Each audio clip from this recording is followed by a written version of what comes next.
Good morning, I'm Ahmed Elnaggar and this is Monday Legal. After summer and we are recording again. My guest for today is Andre. He's a client advisor in the Dubai office and the UAE from the company Passport Legacy. Good morning, Andre, and thank you very much for being with us today. Good morning, Ahmed. Thank you so much for having me in your show. Thank you for the opportunity to be here and to talk about my trade and myself.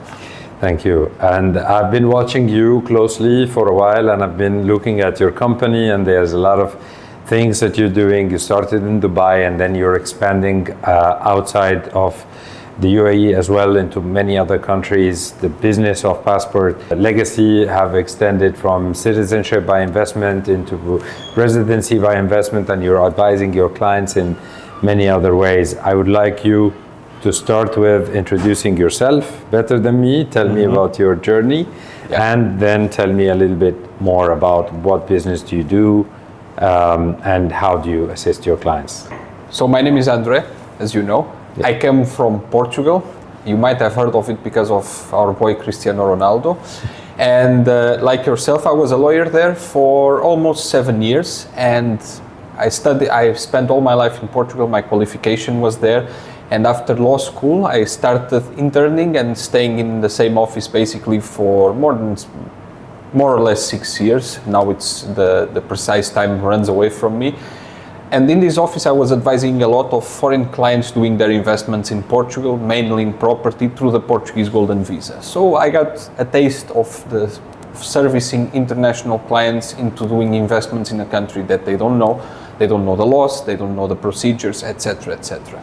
I did this for 6 years as in a law firm, and then in 2020 I had kind of a midlife crisis, a pre-midlife crisis, and I switched a bit my industry. I went to be an in-house lawyer for a real estate developer, but still I had the itch I missed the client side, advising the client side and the commercial side. When you sit with a client and you need to hash up a deal to see if you can get them to sign a retainer and to get them on your side.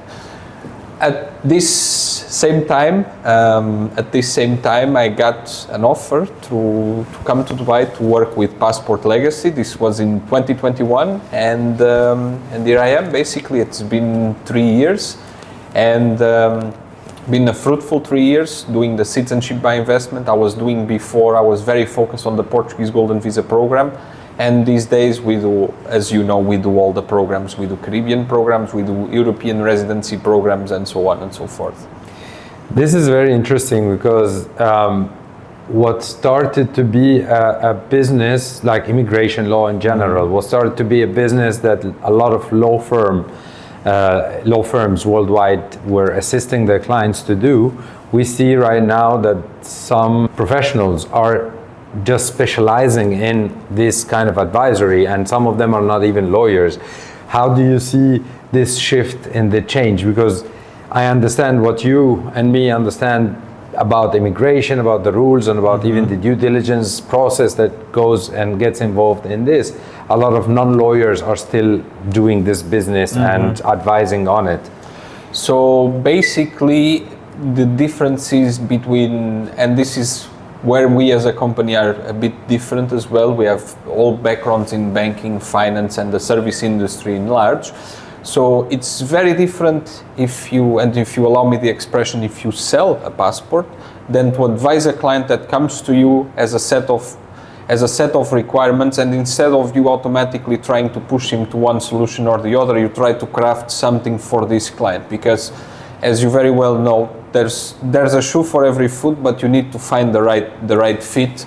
And this is where an approach as a lawyer sets us apart when it comes to when a client does, I want a second passport, I want a second residency. You might be driven only by price but you really need to see what's the client's situation. Where does income comes from? Is there a specific country that he requires access to? Is banking a big thing? Tax efficiency as well, and the higher let's say the caliber of the client in terms of net worth and complexity in terms of their situation, the more knowledgeable professional has to be. So I think we lawyers always have the advantage when it comes to that, because we have a different touch and a different approach to that. Yeah, I completely agree with you. We have this kind of it's not a superpower, but it's kind of a skill that builds up throughout the years. We tend to not just provide the service that the client asks for. We always ask, please tell me your situation. A lot of circumstances, whether family, business, traveling, I don't know, exposure if they are in politics, or exposure in other business risks and so on. This will take me to a question mark that I always had, because me personally, I was always interested into how would my life be if I have a second passport, because I have only one passport. I never had a problem with this passport. I always apply for visas into any country, and I get the visa. Maybe it's a little bit inconvenient when it comes to how many days my passport is not with me, the limitation of the time that I get when I apply for a visa. How does it look like? What does it change in an entrepreneur life or a person life to have a second passport? So the first and foremost reason that people still turn to this industry, as you said, is the ease of access to certain jurisdictions. Most people want to go to Europe, to the UK, etc., etc. Be this for business reasons, travel reasons, or just for leisure. What's the biggest change is that you have this, not only the passport, because what we advise is in citizenship. So it comes with a full host of other rights that don't end with a passport. But the biggest change, the biggest implication, and the thing that we hear our clients do first is they pick up their passports and they go somewhere and they send us a photo of getting their visa, their passport stamped. So especially, I would say that if you travel a lot throughout the year, if you need to go to Europe quite frequently, and if you are from a certain nationality or from a certain place, you know very well that they will not give you a Schengen visa that is longer than 2 years or longer than 3 years, and this is very inconvenient. Sometimes they give you one entry. You know how this goes. Sometimes you have to deal with VFS, you have to deal with authorities that are where the process is very opaque. It's very faceless, where you don't have a person to go to talk to about your application to see if they don't accept it, what can you do about it. So this is the biggest and immediate change. Second change for some of our clients, it immediately raises their risk profile. For certain nationalities, access to the banking system is very complicated. This is always changing. As we speak, people from Africa, for whatever reason, some banks don't want to deal with them because they are considered from high-risk jurisdictions. Not high-risk themselves, but the jurisdiction where the funds are coming from or where they're coming from can be considered high-risk, and opening bank accounts can be difficult. Some countries cannot obtain residency here in the UAE. Nigerians, until very recently, they were banned from getting their UAE residency here, and lots of them want to open companies here and invest. So the passport sorts a lot of these issues. More and more, we are starting to see a shift in the type of clients that we are getting. Of course, our biggest demand always comes from, if you allow me, the usual suspects: Southeast Asia, Middle East, and Africa. Yeah. But more and more we are seeing European clients and American clients come to us, because more than the ease of access to certain jurisdictions, they want to be covered from a taxation perspective. They don't want to be subject to global taxation. If they have been expats for long enough, imagine German gentleman living in Thailand, for instance, has been there for 20 years, has no intention to come back to Germany. Germany is about to implement a worldwide taxation law. He has no interest in paying taxes in Germany. So if he can renounce his citizenship and obtain a passport that covers him from this, that still enables them a very good level of mobility, then this is good. And this is what we're seeing more and more in significant numbers of clients of this profile, which are not the typical people who look for these programs, to come to us and engage in these solutions. So it's really not just the strength of the passport that someone have, is actually a situation thing. So based on your situation, your finances, based on where you live and how your family is structured, maybe even your businesses. You might have a very strong password, but you don't want it anymore. Exactly.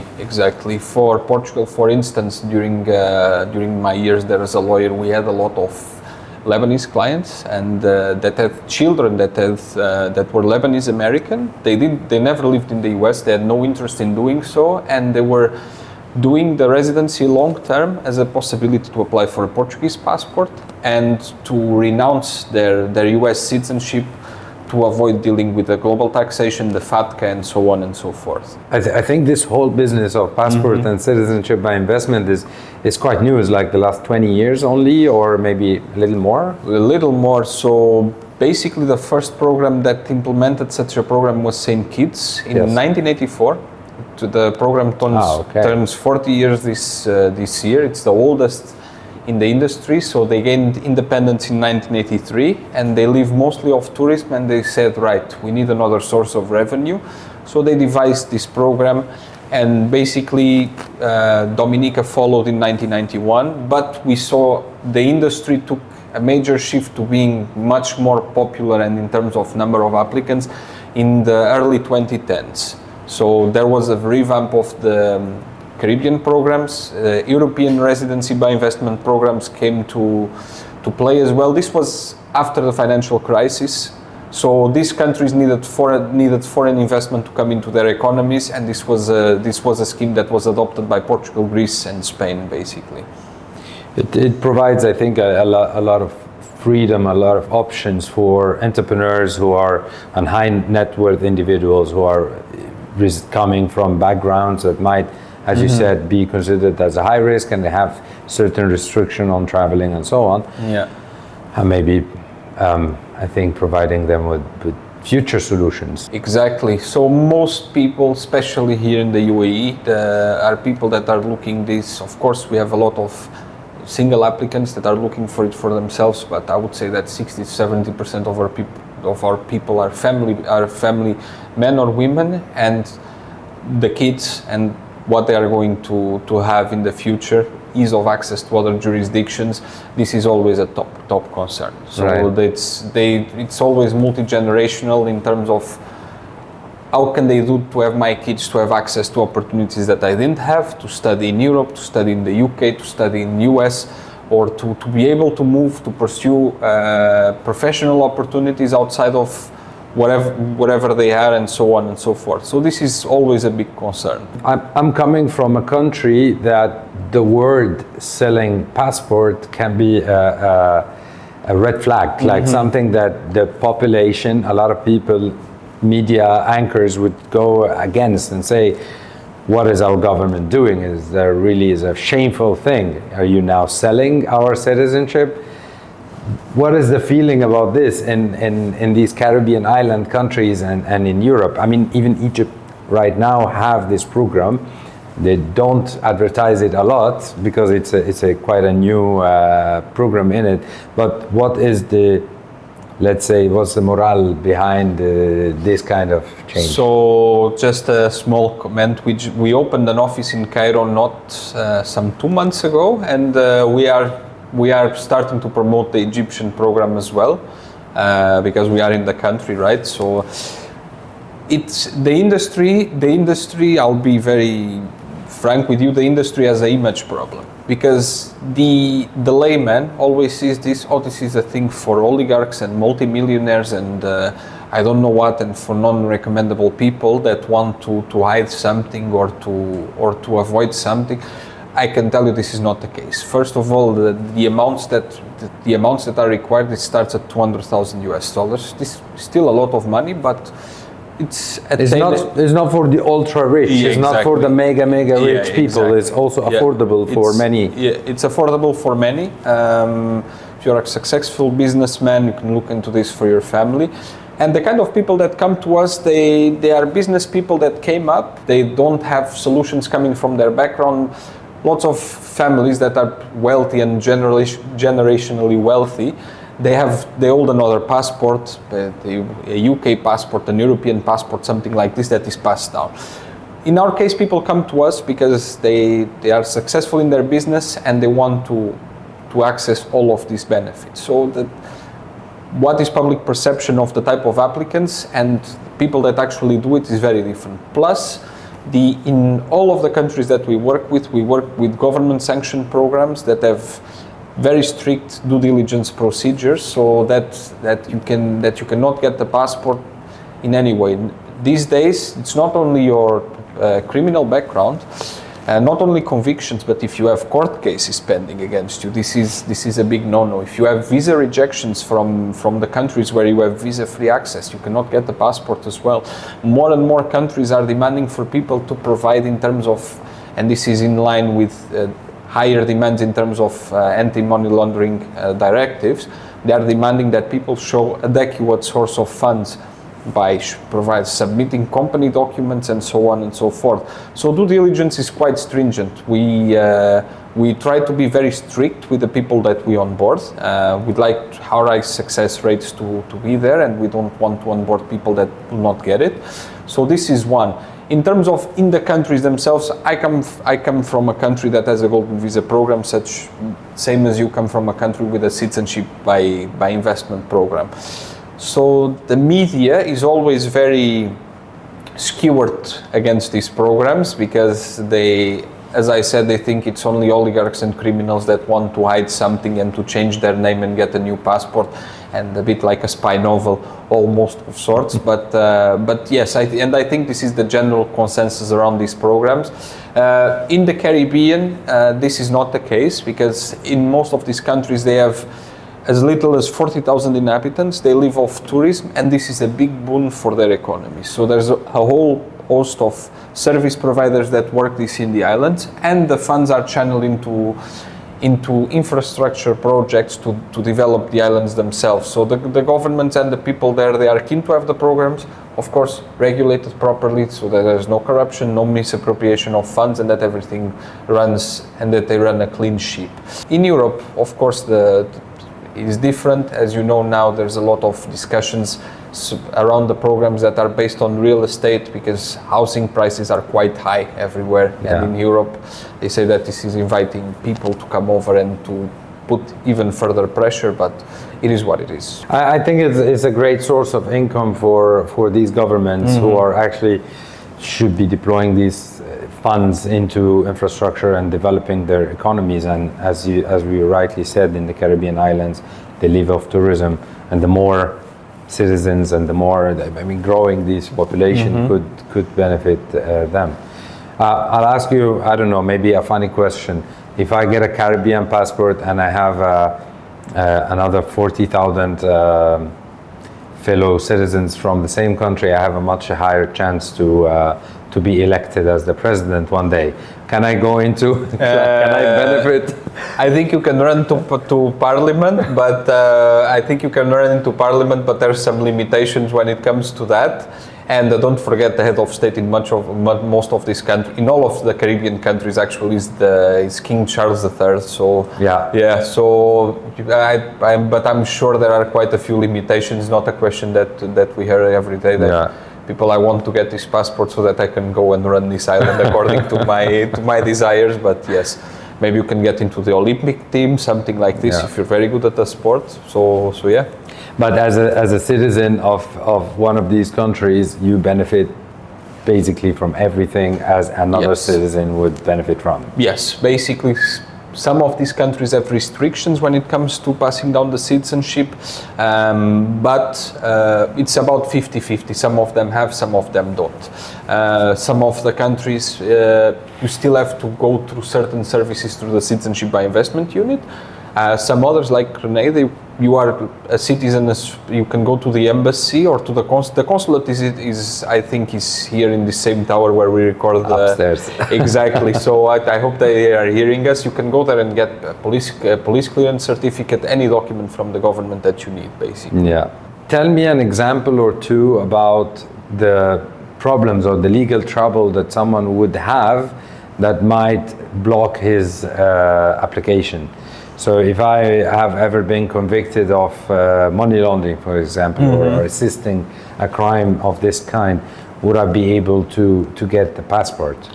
No, this more and more they are getting very stringent with who they accept. So Of course, you have to produce a clean criminal record, not only from the country where you're from, but wherever you have lived where you lived for more than 1 year. So you have to be clean in all the jurisdictions that you have touched, basically.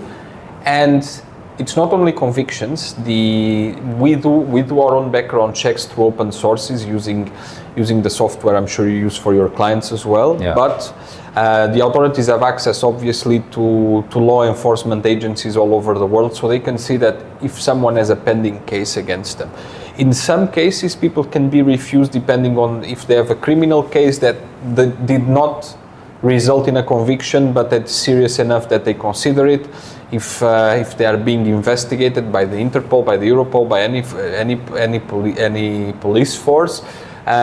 Visa rejections are a big no-no, especially from Europe and the UK, because these countries are in very close contact with the jurisdictions that have citizenship by investment schemes to make sure that they run a clean ship and that they are not a gateway for people to come into Europe or to the UK if they could not apply for a normal visa otherwise. And some countries more than others, they are quite stringent when it comes to what you show as financial reports and etc., etc.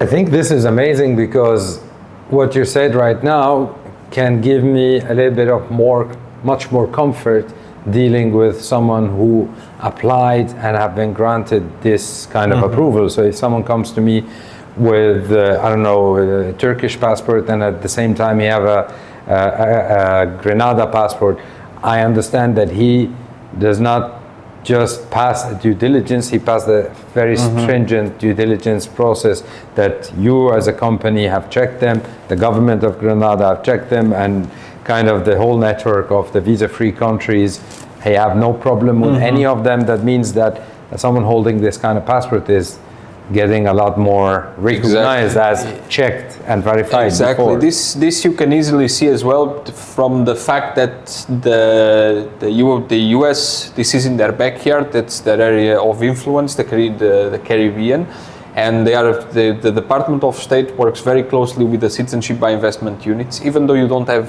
visa-free access to the US, they are close to these authorities, and they get you visas on your new passport, no problems. And it's even easier if you apply with your native passport, depending, of course, on the jurisdiction that you have, and you can get it for 10 years and so on and so forth.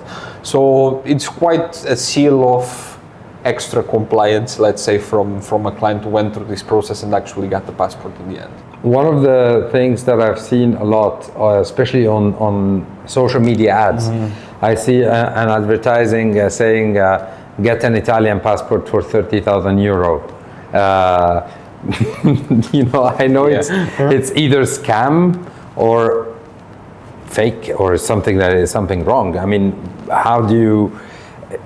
where are these advertising coming from? Is there any control from Facebook and Instagram or other social media platforms on fake ads? Yeah, so firstly, this industry, in an age where we have access to so much information, this industry is remarkably opaque. There's a lot of contradicting information. If you go to 2 different websites, you get 3 different answers to the same question. So it's not easy as a layman. Let's say we're starting to look into this, you consult 3 or 4 websites and your head is spinning because you don't know where can I get reliable information. First advice is always deal with when it comes to the Caribbean, to a government licensed agent, it's our case, and with someone reliable.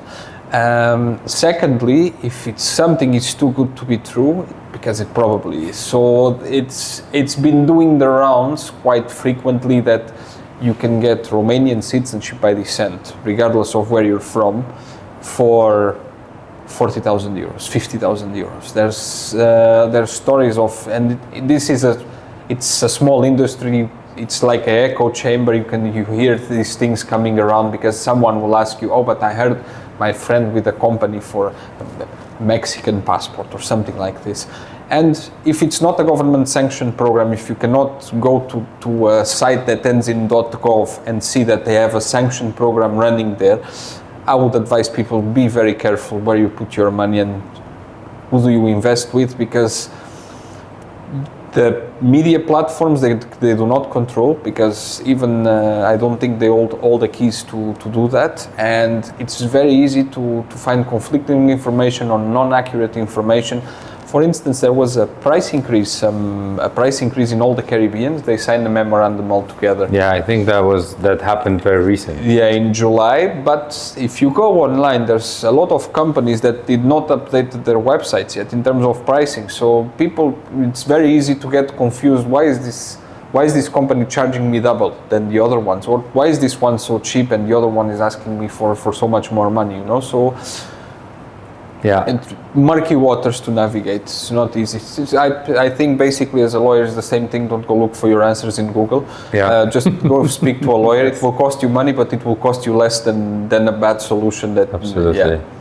Yeah. So legally, to make sure I'm dealing with a company that is certified and actually is a professional company who does citizenship by investment or a residency by investment program, I have to ask them for a license, for example, that Yes. you see their activity, and to make sure that they are authorized from that program. Do you have something like that? Yes, we have our government. We have our government licenses in our offices. I didn't bring them with me for the camera, but we have them. Yes. Yeah. So Andre, I tell you, I'm a potential customer for this, but I have been potential for 2-3 years, honestly, because I'm thinking about this for a long time and I don't have a major problem traveling. So I feel like maybe yes, maybe no.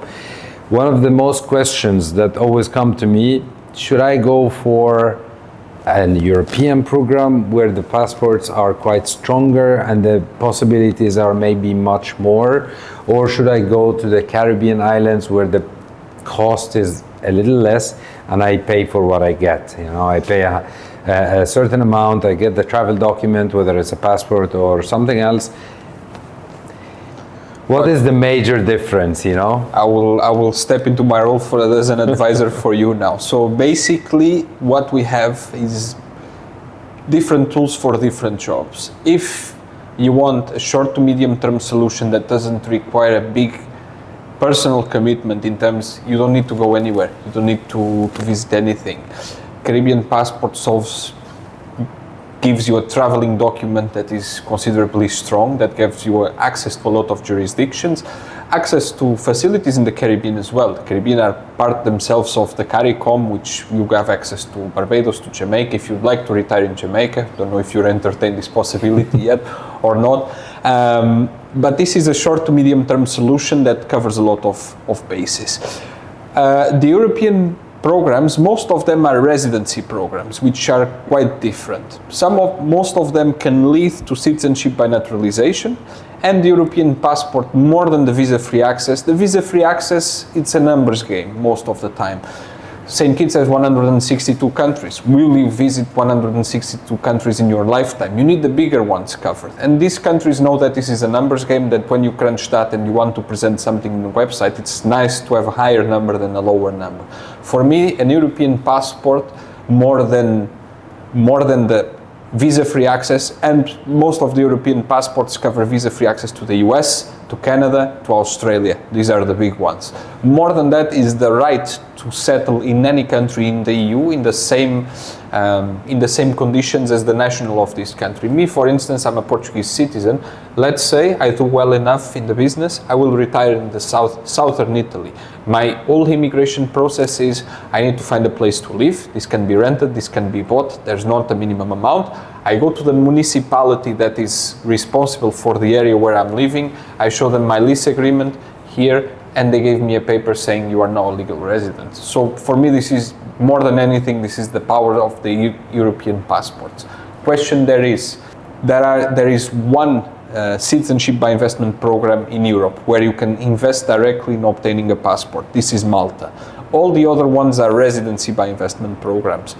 Most people that look into this look into it as a medium to long-term solution, in the sense that they can buy a property, do an investment there, even diversify. They keep the residency in their pocket, and some of them are expats here. They know that after they retire, they wouldn't want to live there but they wouldn't want to live in their country as well. So they would buy a property in Europe, in Greece or in Spain, for instance. They can use it for summer, they can rent it out, get a passive income, and at the same time have the residency in their pockets. They don't need to apply for Schengen visas anymore, and this works in the background for them. Especially Portugal is quite popular because after a certain amount of time you can apply for Portuguese citizenship even if you don't live in the country, where in Spain and Greece you have a minimum amount of years where you need to live there for a number of years. So I would say that if money is no object, you should do both. Both, you will be very well covered in terms of you diversify your risk, you'll have another passport, you can travel whenever you want, and for the other ones you can, for example, you can buy a property in Greece. I know you are a fan of Greece, so you can buy a property in Greece and rent it throughout the year, or use it as a holiday home for your family, and whenever you want to spend more time there, you're free to do so as well. So there's not in terms of pricing, the difference is way less now with the price increase in July. The prices are much more close than they used to be. It's a difference in quality and exactly what is your plan for the long-term future.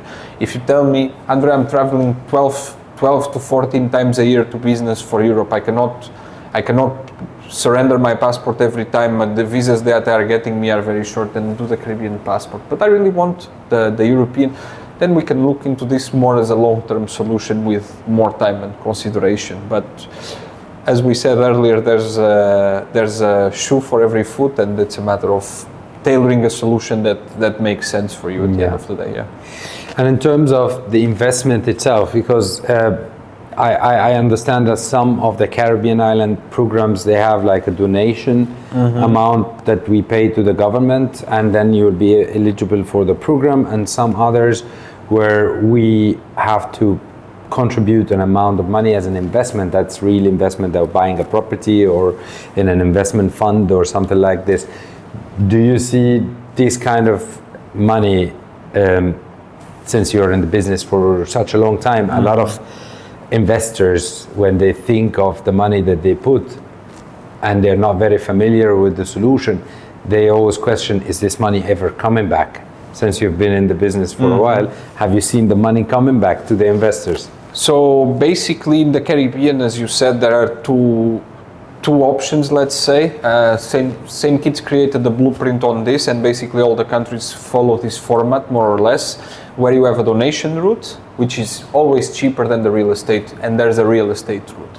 The real estate route is very closely linked with tourism. So in some countries you have the option to buy a standalone freehold property, but in most cases you have to invest in what is designated as government approved real estate project, which is usually a resort, and this goes hand in hand with the tourism. So basically you're investing in the country in the strongest sectors both ways and boosting their economy. Most clients, because the real estate option is not a freehold properties, most people, when they hear real estate, they get very interested, because the real estate game is something where you can put your money, you have bricks and mortar, you have a tangible asset, and people would like this option.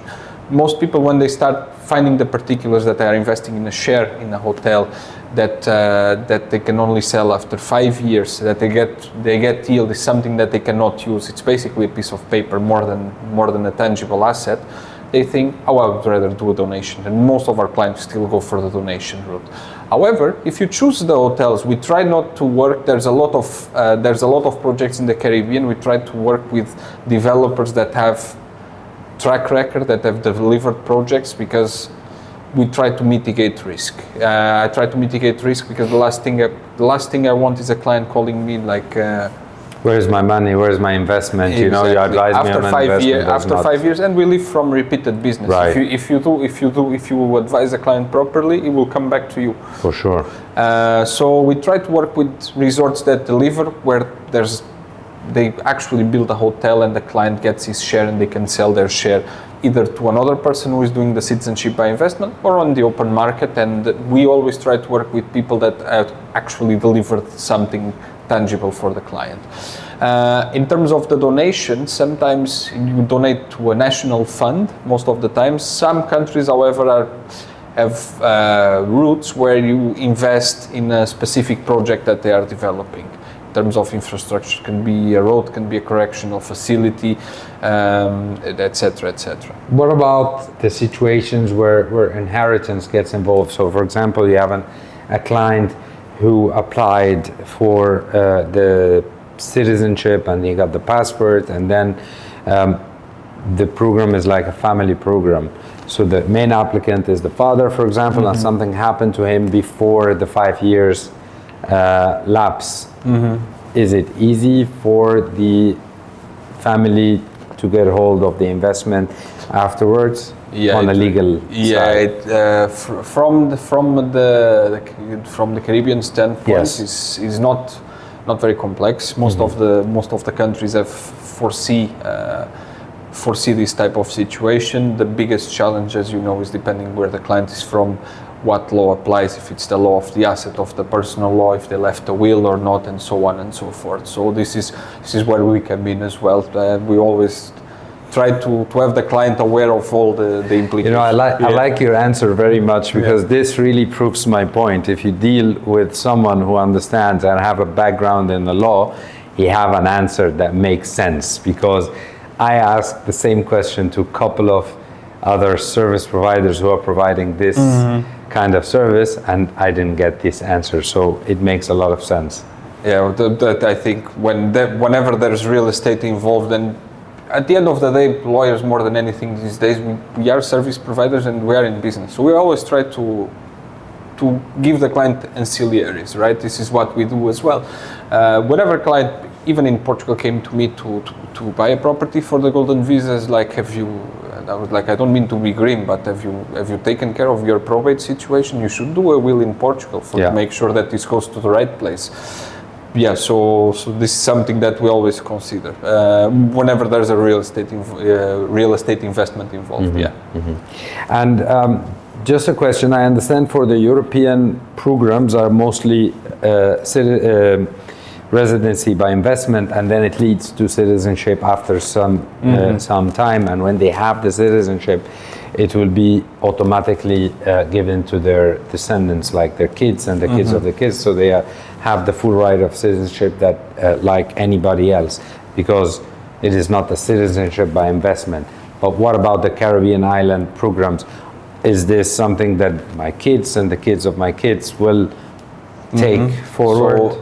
So basically the country with most limitations is Antigua, where basically you can just pass, whoever gets it can only pass it down one generation, and you still have to pay a contribution to the government. Don't forget that these countries live from this, so they would want continued business and revenue coming out of this. St. Lucia, you can pass it down from endlessly. However, on the second generation, you have to be born on the island. Okay. Yeah, so St. Kitts requires a contribution, but you can pass it down endlessly. There's no limitation on that. They require you to pay something to the government. Grenada is very neutral on this. Basically, they don't require you a contribution. You can pass it down endlessly. They will charge you government fees, of course, something around $5,000 to $6,000 of registration fees, but no limitations on that. And Dominique is very similar to St. Kitts. Are you investing today for really a very big change in your family or not? You know, are you doing this just for you and maybe your son and daughter, or this is something that your lineage will take it on for many years? And I think such question is very relevant to many of the investors or entrepreneurs who are applying for this program. It is, that's why we call passport legacy. This is where the legacy comes in, Absolutely. Tell me about your company. When did you start, and who's the managing partner, and how big are you in many countries? So basically, Passport Legacy was founded in 2019. Our founder, Jeffrey Ancillary, used to work in one of a big company in the industry, and he went solo around this time and founded Passport Legacy. The company's DNA is Swiss. Jeffrey is Swiss. Most of the top management is Swiss. I'm the Portuguese token here. And we started here in Dubai. We opened offices as well in Beirut, in Pakistan and in Africa, in Nigeria. We have 2 offices there, one in Lagos, the other one in Abuja. In the past 2 years, we opened our office in Singapore as well, and we just opened our office in Cairo. So this we are growing a lot. Exactly, yes. We are 50 to 60 people in total in the company. So yes, that's been good for us. We are diversifying as well. We are trying to be ahead of the curve. We just don't want to be an immigration agency. We want to be a service provider where the client comes in. I have an issue and we tell you, we got you covered. If we don't know, we have an extensive network. We can put you, if we don't do it, we can always put you in touch with someone that does it. We also launched our sister company here in Dubai, Property Legacy, that is doing real estate here in Dubai. Oh, okay. And in Greece, for instance, we have a real estate project there that all sold out, fortunately, for the golden visa. So yes, lots of spinning plates here. Nice. How many programs do you cover? We cover 20 programs easily. Half in Europe and half in the Caribbean, or more or less, yes. More or less, yes. Yeah. Last, I need you to give an advice for someone who is thinking to have a second passport. Why should they consider it, and why? What are the cases when you tell them you don't need it? Because part of advising is also assessing if the client actually needs this or not. First of all, come to us, come to Passport Legacy, obviously. Secondly, the question is, what do you need exactly? Do you want? I mean, there's people that want something for the sake of having something. I will not stop them. If I sometimes tell clients come to me, I want to move to a certain country, and I want to do the golden visa. And I tell them, don't do the golden visa. If you're moving there, you can get a residency by other means. I know someone that can help you obtain a residency, either by passive income, by setting up your own company. You don't need to go through a golden visa route. Or I need this passport to go here, and this understanding is not correct. For you to go here, the most straightforward way, and for you to have access to this jurisdiction, you actually don't need to do all that. So it really, and I will give you a very lawyer answer, it really depends on the specific circumstances of the person, what they really want, and for us to be shrewd enough to see what they really need and to come with something that sometimes it's very left field and sometimes just the obvious solution works, right? So this is more than anything, my advice to myself is always listen to whoever is sitting in front of you and listen carefully, because the answer is within the client. You just have a set of tools and you don't give them a fork to eat soup, basically. Yeah. So in a very turnaround way, it really depends. Yeah. Thank you very much for coming. Thanks a lot for teaching me about the Passport Legacy and this kind of services. Very interesting, and I can understand that having options is very important for everybody. Having an option for a future for education, or a future where there's no limitation for your family to travel or to do business worldwide. I'm from the Middle East. I'm from Egypt. I believe I grew up thinking of this limitation very well and a lot. Only when I grew up and I started my career and my business, things opened up a bit. I would have chosen to have a different passport just to have it earlier options, maybe to have a lot more freedom to travel when I was younger, maybe. But I think this option could be a very interesting thing. It's a hell of a shortcut, right? At the end of the day, you want to have options. You remember when in COVID we were all stuck at home and we all want to do things, and things went back to normal, and you just want to be home, but you want to be home with the option, if I want to go here, I can go here, I can get into my car and I can go to a restaurant, to a show, I can go out with my friends. Whereas if you have to be here, it's very different. And I think this is where the mental jump comes, where you have the options, you have amazing tool set, you have a residence, you have a passport, you can go anywhere. Doesn't mean that you have to go, but having the option. The option.